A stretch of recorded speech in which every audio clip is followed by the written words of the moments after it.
I'm sorry it's been a while since I made a video, but it's been an extremely rough few weeks. Yeah, today I'm adventuring outside of the apartment. And I do say adventuring rather than venturing because it is going to be interesting. Yeah, for the first time in about 3, maybe 4 days. So yeah, it's been tumultuous. And yeah, keeping up with it has been laborious. So I had a significant fibromyalgia flare-up.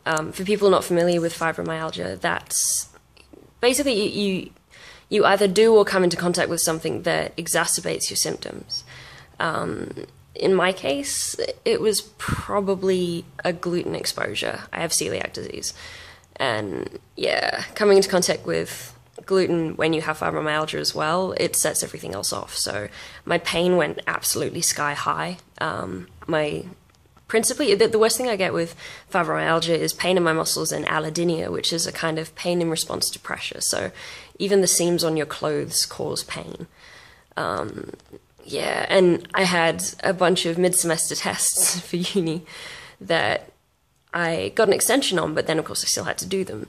And by the time they came around, I still wasn't 100%. So yeah, that was complicated. It meant that I couldn't really afford to prioritize rest. So yeah, I had to push through a lot of pain, fatigue, and of course opioid side effects because I had to increase my pain medication for a while. Today I'm doing dramatically better, but that's partly because I've been clever in how I manage it. This morning usually in the mornings I take 5 milligram Targin. Targin is a slow-release form of oxycodone that also has naloxone in it, and naloxone reduces some of the side effects from oxycodone, so that stuff is glorious. Yeah, oxycodone side effects, not fun. But yeah, yeah, I usually take 5 milligrams in the morning and 10 milligrams at night. When I'm flaring, it's extremely helpful to take 10 milligrams in the morning as well because it reduces the amount of breakthrough pain medication that I need. So I'm taking less quick-release oxycodone, so that works well. Yeah, and that's what I've done today, and I'm finally leveling out. Victory. But yeah, there's a particularly sensitive topic that I want to discuss today, and it's the use of disabled restrooms by people who don't need to use them. The fundamental concept that people fail to understand is that it's not about rights. It is simply not about whether or not you're entitled to use it and whether or not I have the right to question you. It's about necessity. Because for people like me, they are a necessity. They aren't a luxury. They're something that I don't have a choice but to use. My joints are not reliable enough. Unfortunately, as undignified as it is, I need a railing and I need an emergency button just in case. So yeah, the problem that I think creates so much of this is that people don't think about the consequences of their choices for other people. So basically, only roughly 1 in 4 people with a physical disability uses a mobility aid full time. The other 75-ish% of us don't. I have a wheelchair. I don't often need to use it. And, you know, that's less so now than it used to be because I'm extremely diligent with my physiotherapy. But there are always going to be times when I do need it. You know, I mean, part and parcel of Ehlers-Danlos syndrome. But, yeah, I can't stand up for long periods. I can't walk around for long periods. So if I have to wait for someone who's in there changing their clothes, doing their makeup, yeah, or even just, you know, want somewhere to sit on the toilet and play on their phone where they're not going to have to listen to other people shitting, yeah, that's a luxury. For me, it's a necessity. If I have to stand around outside waiting for someone else to come out, I want to be sure that they're not just flagrantly using something that they don't need, when there are 4 million people just in Australia with physical disabilities who do need it. And forcing me to wait means increasing my pain, which is, you know, it's uncomfortable. It can mean that I'm not able to do anything else for the rest of the day. If I have to wait, say, 20 minutes for someone to come out of the restroom and, you know, but by the time I come out, I might have to simply turn around and go home. I might not be able to do what I went there to do, and that might be important things like picking up medications or groceries. Not that I can carry many groceries, but yeah. The more significant thing for me is that the longer I'm standing, because I have postural tachycardia, general orthostatic intolerance, that means that the longer I'm standing, the more my blood pressure drops, and the higher my heart rate goes, and it'll hit a point where I black out. When you're fragile like I am, that's extremely dangerous. I could suffer a head injury, I could die. Falls are a serious concern for people like me. So, yeah, that's terrifying. But, I mean, you know, there are dozens of other conditions just that I can think of that necessitate using a disabled restroom for a lot of people who have them. Things like osteoarthritis, spinal cord injury, brain injury, autoimmune diseases with a rheumatic, a rheumatic aspect to them. Yeah, there are all kinds of things that you wouldn't even think of. Yeah, it's complex. So, basically, with these conditions, we're in a constant state of a kind of physical crisis, really, where we're always on the edge of some kind of disastrous medical complication.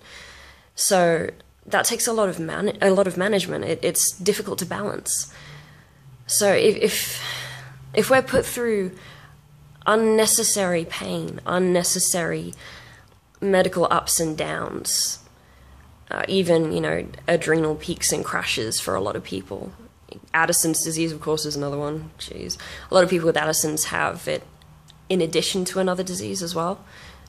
That's not a majority, but it is something, you know, I know that Addison's disease is common among people with Ehlers-Danlos syndrome, and other autoimmune diseases as well. So, yeah, that's one where having to stand for long periods, blood pressure ups and downs, adrenal ups and downs, of course. Yeah. So it's like I said, there are dozens of conditions where this is an issue, and there's a kind of an ongoing joke among people with invisible illnesses that you never get just one. There's no such thing as just having one chronic condition. So that's fun. But yeah, it infuriates me that people use these facilities when they don't need to. It's just, it speaks to a significant disrespect for people with disabilities in the general community, which is a serious problem. There is a lack of respect for us. People don't take us seriously. They don't believe in our capabilities. There's all those problems with us just, you know, even getting employment, for example. It's exhausting having to deal with the way people perceive us. And when people use disabled toilets and they don't need to, it is disrespectful. It's saying, I'm going to use this even though I don't need to, and I'm going to make you wait even though you do need to use it, and even though it's going to cause you pain and sickness, because I don't care, because I don't value you, I don't respect you. That's what it says to us. I don't care if that's not what you think consciously, it's what your actions say. So, yeah, it's not a change room. It's not somewhere for you to, you know, giggle with your friends after school and change clothes and do your makeup. It's not there for that. You can do that in the regular bathrooms, where there are several stalls instead of just one. It's not, and this one infuriates me more than anything else, it's not for fucking.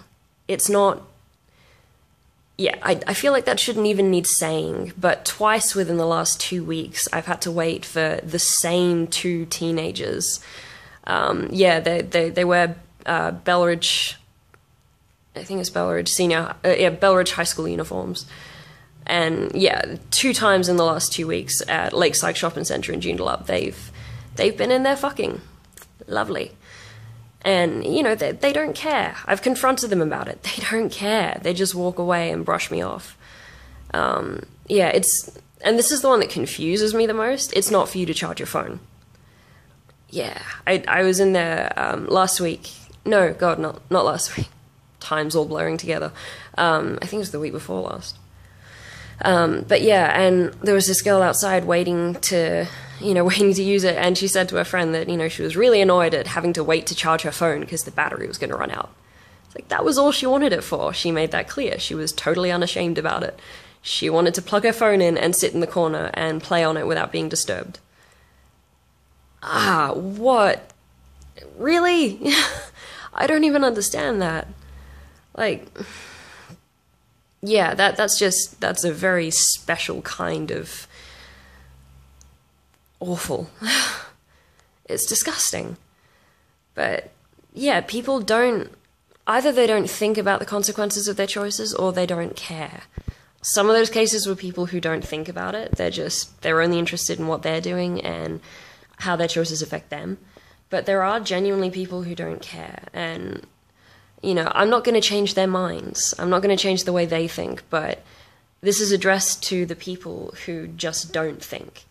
They haven't realized what damage this does to other people. For us, this is a serious thing. This has massive consequences for us. On 2 occasions in the last year, well, I say the last year, but since the start of the year, I've turned up to use the disabled restroom in, 2 different locations, and yeah, there's been someone on the floor with paramedics next to them, and yeah, they were waiting to use the disabled restroom, and on one occasion, I heard the woman say to the paramedics that it was because she'd been waiting too long, and apologizing for causing them fuss. Oh my god, that poor woman. To have guilt on top of that must have been so stressful for her. But, the other time I can theorize that it was something similar, but I don't know for sure. But, yeah, the people who do things like this, there was another time there was a guy who, he was using the disabled restroom because he said he needed to put his motorcycle helmet on the floor. It's like, that doesn't even make sense. How can you possibly not do that in the regular restrooms? No logic. There have also been other times when I've been confronted coming out of disabled restrooms by people who didn't believe that I had a reason to use it. And I have to actually thank people who've confronted me, so long as they're, controlled about it. I've had people try to punch me before. That's not okay in any context. If you take issue with someone using the disabled restroom, do not punch them. There's no reason for violence in that context, because there are people like me who don't look like we have disabilities, but who are in the same position. We don't have choice. So you can't always assume that the person who doesn't look disabled is perfectly healthy. So, but I do have to thank the people who've confronted me, because I confront people, and we need to do it. Because there is this attitude that people with disabilities, we don't have a voice. We can't stand up for ourselves, so why does anyone have to worry about inconveniencing us or hurting us? We're not going to be able to do anything about it. Please confront people. But if they say, I have an invisible disability, and if they, obviously name it, then you have to believe them, because demanding that they prove it, we often can't. So, there's that line that you have to be aware of, but please confront people. And if you're someone who uses disabled restrooms to change your clothes or for whatever other reason that isn't disability, there are exceptions. Like, a father who needs to keep an eye on his daughter, he can't exactly take her into the men's room, and he can't go into the ladies' room. What is he supposed to do? A lot of places don't have adequate parents' rooms. Obviously, that's an exception. If you have a trolley loaded full of expensive stuff and you don't trust people not to nick it, it's a grey area, but, that I can tolerate. If you have a pram and young children that you need to keep an eye on, obviously. But you have to think these things through and question whether or not you're doing this out of necessity. Whether it's a question of luxury instead. If it is just for your comfort and to avoid minor inconvenience, then don't do it. because your choices could result in severe injury or even death, and that is no exaggeration for other people like me. Orthostatic intolerance and EDS can be a fatal combination, and it has been for people I knew. So, yeah, you've got to question your motives and look at them realistically. But yeah, I guess wow, this is the longest video I've ever done, but this is also the most complex and important topic I think I've ever covered, so yeah, thank you for watching, and if you found this useful, please share it, because this is something that we need to bring as much attention to as possible. It harms a lot of people, and it's not something that is discussed outside of the disability community, and we need to change that. So, yeah, thank you for watching.